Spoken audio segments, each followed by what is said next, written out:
of interest that all the senators here indeed have coastline. Obviously, Senator Schatz has a lot of coastline. So does Senator Markey, and so does Senator Peters, as well as Senator Baldwin. Now, you said you have more coastline in Alaska than any other state, Mr. Chairman. Is that correct? More than the rest of all the states in the lower 48 combined. I say, Mr. Chairman, how many beaches do you have? Not many, not as many as you. Well, obviously, that's why we don't just call it a blue economy in Florida. We call it the economy. Our vast coastline, which is mostly beaches, pristine environment, and abundant fisheries are among the pillars of the state's economy.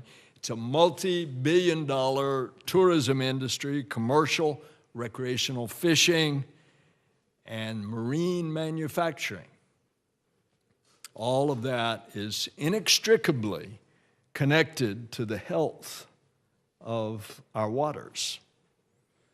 And that's why when the Deepwater Horizon oil spill happened, it really messed up. The winds brought the oil east from Louisiana as far east as northwest Florida beaches. It blackened the white sand beaches of Pensacola. That photograph went around the world, and the guests stopped coming for an entire year because, not just on Pensacola Beach, but they thought all the beaches on the Gulf Coast, in fact, were tarred with oil. And they stopped coming. And it's why we have an economy that when you start diverting fresh water from the river of grass, the Florida Everglades, it's really messed up the estuaries. It's hurt businesses exposed to toxic algae blooms when you release nutrient-laden water instead of the cleansed water that the river of grass would cleanse before it ever got to what is now the Everglades National Park. And also, the blue economy is being threatened by the trade war. Mr. Chairman, we have a lot of people in Florida who depend on industries who are getting hit by the trade war. I visited a boat manufacturer, and we have a major boat manufacturing business in Florida. I visited this Correct Craft boat manufacturer. One of their famous boats is the ski boat Nautique. And when I visited them, they pointed out that 25% tariff on steel and a 10% tariff on aluminum, that's bad enough. But now there's retaliatory tariffs. There's a 10% retaliatory tariff from Canada, where they sell a lot of boats, 15% from Mexico, and lo and behold, 25% retaliatory tariff from the European Union, of which Florida boat manufacturers, indeed American boat manufacturers, I imagine you have some of them, Senator Peters, in your state, they can't sell to Europe anymore because the price is automatically bumped 25% with the retaliatory tariff. And so they're up creek and they can't get their boats launched. I heard many companies involved in the manufacturing process. It's not just the boat manufacturers. It's like Power Pole of Tampa and Engel Coolers of Jupiter.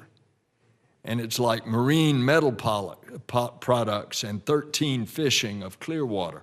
And it's like Costa del Mar sunglasses, you know, the famous sunglasses Costas. They're really getting hurt. They sell a lot of sunglasses that cut out those ultraviolet rays out there on the water to an abundant recreational fishing industry. All of these people up and down the line of the economic chain are getting hit. And how about hardworking lobstermen? How about it, Senator Markey? Do you know we have lobsters in Florida as well? And of course, Maine, New England, and Massachusetts have a lot of lobsters. Well, it's forced prices down because of the global demand for lobsters to drop.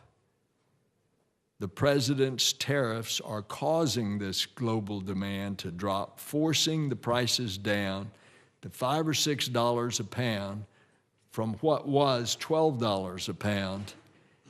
That may be welcome news for consumers, but it's damaging to your fishermen and to our fishermen who rely on the global markets to make a living and provide for their families.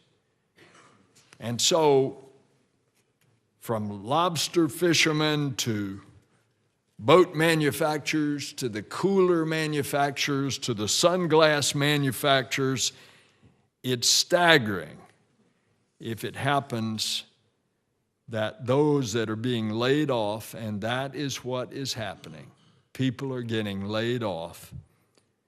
They're feeling the pain, and this is all coming from a trade war. And it's no wonder that so many companies are worried if they're going to get crushed by the trade war. It is bad for the blue economy, the subject of this hearing. And so I'm grateful that you're holding this hearing. When it comes to discussing the blue economy, you can't do it without talking about the trade war and how it's going to definitely affect folks' livelihoods. And so who better to be here to talk to us than Admiral Gallaudet as the acting Assistant Secretary. Thank you, Mr. Chairman. Thank you, Senator Nelson. Admiral,